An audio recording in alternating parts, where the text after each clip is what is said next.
All right, let's go to the Celtics, Tim. You cover them as well, and they're sitting in 5th place right now in the East.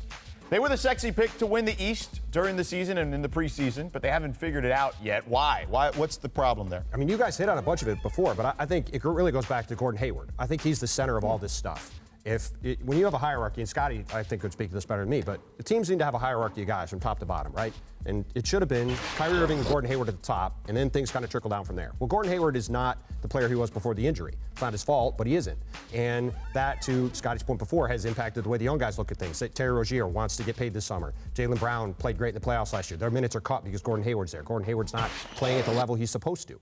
And that also leads to Kyrie now having to try to say, hey, young guys, you got to get in line. And they're saying, well, hey, why are we getting in line behind Gordon Hayward, who isn't playing at the level we want? You know, you mentioned Jackie, too. Like, the frustrations in Boston across the board are evident, and it all comes back to the fact that Gordon isn't the guy he's supposed to be. Scottie, did we get spoiled when it comes to Gordon Hayward with how quickly Paul George came back from a similar injury?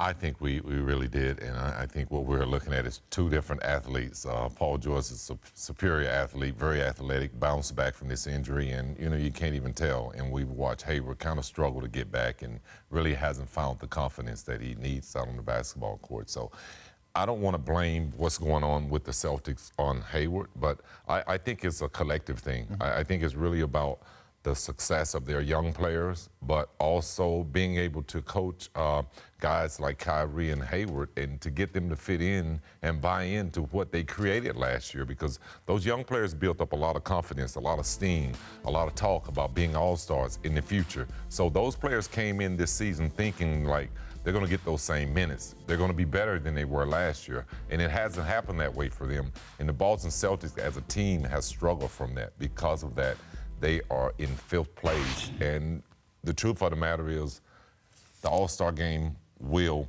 put this team back on the map. But I think all these players were playing for a different task first few months of this season, and you're going to see them start to play a different role the next few months. Well, it's what you guys were saying before. You know, if this summer, I think if AD is on the Celtics by July 1st, they're going to be fine. And Kyrie Irving and AD. Right, because the log jam will be cleared up. And they'll move a lot of these guys, right? But if AD isn't on the team on July 1st, then I think you start to wonder, like, okay, what's going to happen with Kyrie Irving? Because then, you mentioned it. He's frustrated with these young guys. He looks at this team. Let's say they lose in the second round, right? Maybe you go, hey, this team just isn't at the level I need to be, and I can go play with LeBron, or I could go play with AD in New York or somewhere else, right? Then, like, more possibilities open up. But I think if AD is there on July 1st, I don't think Kyrie's going anywhere.